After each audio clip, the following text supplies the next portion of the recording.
Hey developers, welcome back to the new video. And इसी के साथ आज की इस वीडियो में हम बात करने वाले हैं एपीआई कॉल मेथड्स की इन जावास्क्रिप्ट।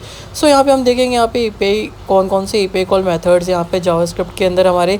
सो बेसिकली यहाँ पे कह सकते हो फ़िलहाल जावास्क्रिप्ट में वी यू लाइक यहाँ पे कह सकते हो चार तरीके से हम एपीआई कॉल कर सकते हैं। जो पहला हमारा वो है XML HTTP रिक्वेस्ट यहाँ पे। सो XML HTTP रिक्वेस्ट के बाद अगर बात की जाए तो हमारे फेच API है यहाँ पे, जो कि एक जावास्क्रिप्ट का इनबिल्ट यहाँ पे कह सकते हो API मेथड है फेच, जो कि आप यहाँ पे यूज़ कर सकते हो। उसके बाद अगर बात की जाए यहाँ पे तो फेच जो है आप वो एसिंक अवेट के हेल्प से भी यूज़ कर सकते हो। जो पहला मेथड है वो यहाँ पे डॉट देन और उसके कह सकते हो कैच के डॉट देन के हेल्प से हम यूज़ करेंगे। दूसरा एसिंक अवेट एंड जो हमारी लास्ट यहाँ पे कह सकते हैं एपीआई कॉल मेथड है दैट इज़ यहाँ पे एक्सियोस। सो एक्सियोस एक थर्ड पार्टी लाइब्रेरी है जिसे हमें इंपोर्ट करना पड़ता है अपने यहाँ पे कह सकते हो जावास्क्रिप्ट HTML यहाँ जावास्क्रिप्ट के अंदर यूज़ करने के लिए। सो अगर आप रिएक्ट यूज़ कर रहे हो, नोड यूज़ कर रहे हो, तो वहाँ पे आपको npm इंस्टॉल करके वो लाइब्रेरी को इंस्टॉल करना पड़ेगा। अगर आप यहाँ पे मैं प्लेन इंडेक्स HTML और यहाँ पे जावास्क्रिप्ट यूज़ कर रहा हूँ तो मैंने यहाँ पे कह सकते हो इसका जो स्क्रिप्ट है CDN वाला वो यहाँ पे मैंने डाल रखा है ताकि वो लाइब्रेरी इंपोर्ट हो पाए। इसी के साथ यहाँ पे अब बढ़ते हैं, यहाँ पे हम अपने कोड की तरफ बढ़ेंगे एंड देखेंगे कैसे हम सारी जो APIs है इनको कोड में इंटीग्रेट कर सकते हैं। सो फिलहाल के लिए मैंने एक बेसिक सा यहाँ पे HTML स्ट्रक्चर बना रखा है, सो ताकि आप लोग को अलग से मतलब कह सकते हो वो ना देखना पड़े। सो पहला यहाँ पे कह सकते हो मैंने एक यहाँ पे URL ले लिया, API URL ले लिया, दैट इज़ ओपन API। यहाँ पे कह सकते हो जेसन प्लेस होल्डर आप लोगों को पता ही होगा। सो मैंने जेसन प्लेस होल्डर की यहाँ पे जो API है वो ले लिए। एक फ्री ओपन सोर्स API है, आप उसको यूज़ करके अपना जो सिंपल गेट पोस्ट ये सब रिक्वेस्ट है वो देख सकते हो। सो जो हमारा पहला फंक्शन है दैट इज़ XHR। तो बात कीजिए XHR यहाँ पे जो XML रिक्वेस्ट के थ्रू हम यहाँ पे कॉल कर रहे हैं। सो द थिंग इज़ कि यहाँ पे XML अब कोई इतना रिसेंटली यूज़ नहीं करता। सो मॉडर्न ब्राउज़र्स में भी यहाँ पे कह सकते हो फ़िलहाल कोई इसको यूज़ नहीं कर रहा and this is a old API call method यहाँ पे। सो बेसिकली अब यहाँ पे ये इतनी यूज़ नहीं होती है। एंड अगर बात की जाए यहाँ पे इसकी तो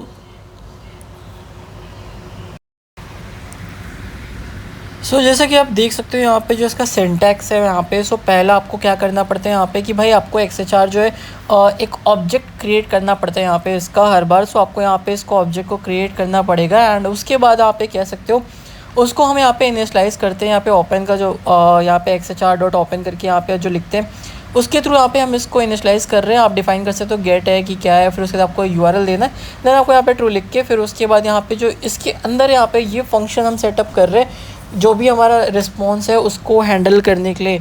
तो जैसा कि देख सकते हो यहाँ पे स्टेटस कोड अगर 200 है तो हमें क्या रिटर्न करना है, क्या नहीं रिटर्न करना, वो सारी चीज़ें यहाँ पे हम इसके अंदर डिफाइन कर सकते हैं। एंड इसी के बाद इन दी एंड जैसा कि आप देख सकते हो यहाँ पे नीचे XHR डॉट सेंड है, तो इसका मतलब कि यहाँ पे फाइनली जो API रिक्वेस्ट है उसको सेंड करने का यहाँ पे कमांड दे दिया हमने। जो सेंड है वो रिक्वेस्ट को यहाँ पे सेंड करता है। कह सकते हो एक तरीके से फ़िलहाल यहाँ पे जो इसका कोड आप देख सकते हो काफ़ी ज़्यादा थोड़ा सा रीडेबल भी नहीं है, साथ ही साथ थोड़ा सा कॉम्प्लेक्स भी नज़र आ रहा है। इसी के चलते मॉडर्न कह सकते हो यहाँ पे फ़िलहाल जो हम भी यूज़ कर रहे हैं प्रैक्टिसेस में उसमें हम XML HTTP रिक्वेस्ट का इतना यूज़ नहीं कर रहे। एक बार यहाँ पे चलते हैं, इसका रिस्पांस देख लेते हैं। तो देख सकते हो यहाँ पे मैंने ऑलरेडी कॉल कर रखा है इसको। दिस इज़ समथिंग जो आपको यहाँ पे कह सकते हो इसका रिक्वेस्ट बॉडी में आपको जो रिस्पॉन्स है वो नज़र आएगा। एंड इसी के साथ बढ़ते हैं यहाँ पे दूसरे API कॉल की तरफ। That is fetch API।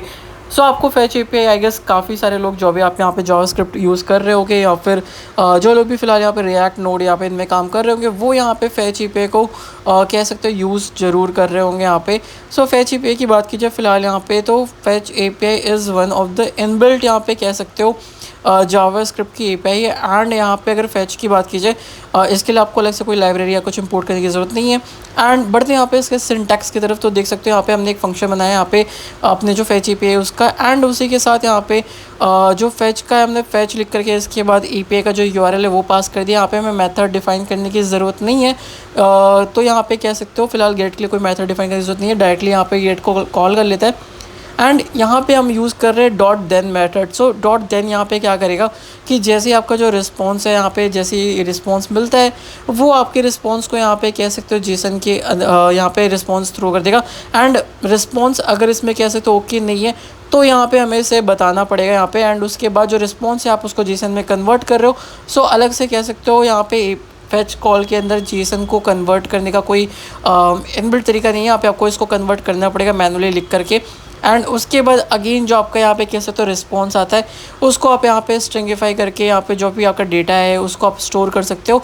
सो जैसा कि देख सकते हो यहाँ पे काफ़ी ज़्यादा कह सकते हो यहाँ पे जो कोड है वो यहाँ पे हमें लिखना पड़ता है। लाइक आपको पूरा अच्छा खासा यहाँ पे सारी चीज़ें डिफाइन करनी है। बट रीडेबिलिटी की बात कर आज की जाए तो यहाँ पे कह सकते हो जो हमारा पुराना XHR वाला हमने फंक्शन लिखा था उसके कंपैरेटिवली यहाँ पे फैच API थोड़ी सी कह सकते हो बेटर है, रीडेबल भी है यहाँ पे एंड तो क्लीन कोड भी है यहाँ पे इसके अंदर। तो बढ़ते हैं यहाँ पे एक बार इसका API कॉल का रिक्वेस्ट देखते हैं। सो जैसा कि देख सकते हैं यहाँ पे मैंने इसको कॉल किया बट ओके आई गेस यहाँ पे मुझे इसे मैं आपको आईडी चेंज करके दिखाता हूँ यहाँ पे। सो वेट अ मिनट, मैं यहाँ पे अपनी जो आईडी है उसको यहाँ पे चेंज कर देता हूँ एंड यहाँ पे जो हमने HTML है वो लिखा हुआ है यहाँ पे नहीं, हमें वापस से जाना है अपने ओके लेट मी सी हम यहाँ पे वैल्यू कहाँ पे पास कर रहे हैं।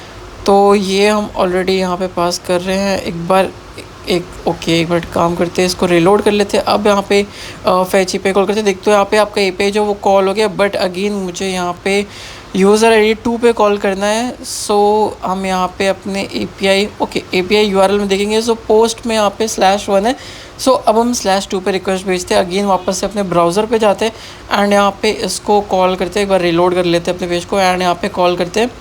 सो इसके साथ देख सकते हो यहाँ पे जो ID है वो 2 हो गई है एंड जो डेटा है हमारा वो अलग आ रहा है। साथ ही साथ ये हमारे फैच का रिस्पॉन्स है। सो अब बढ़ते हैं यहाँ पे हमें जो फैच है वो हमें यूज़ करना है async await की हेल्प से। तो ये हमारा थर्ड मेथड है। सो देखते हैं अपने थर्ड मेथड को।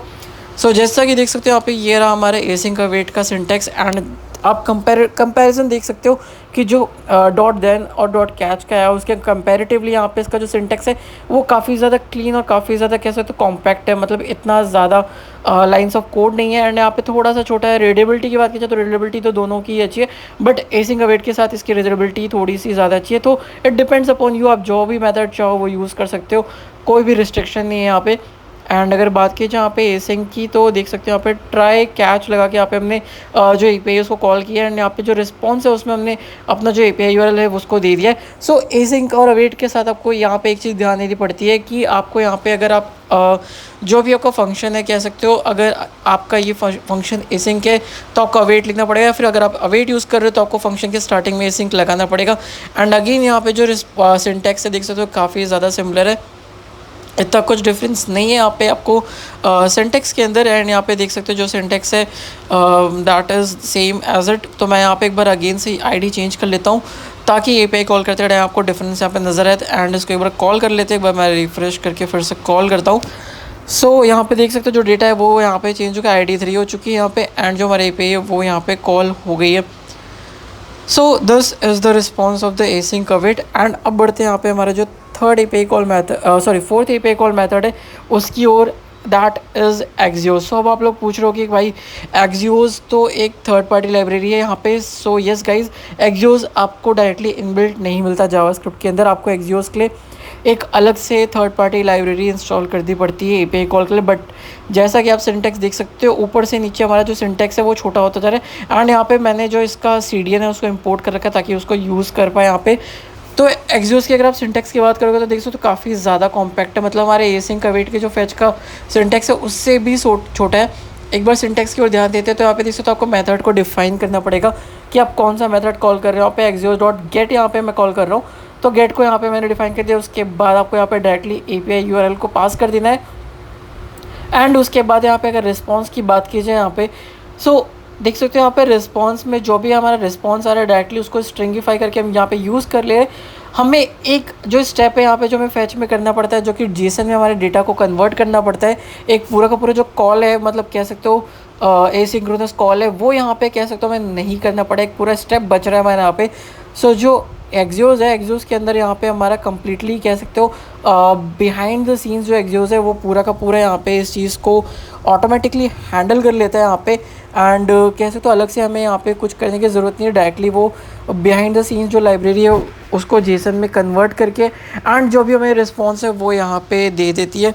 So this is the Axios। सो बात कीजिए अगर मेजर डिफरेंसेस की, अगर आप बोल रहे हो कि भाई बहुत लोग कंफ्यूज रहते हैं कि फैच यूज़ करें या फिर Axios यूज़ करें, so it completely depends upon कि आपको क्या चाहिए, मतलब आप दोनों ही यूज़ कर सकते हो।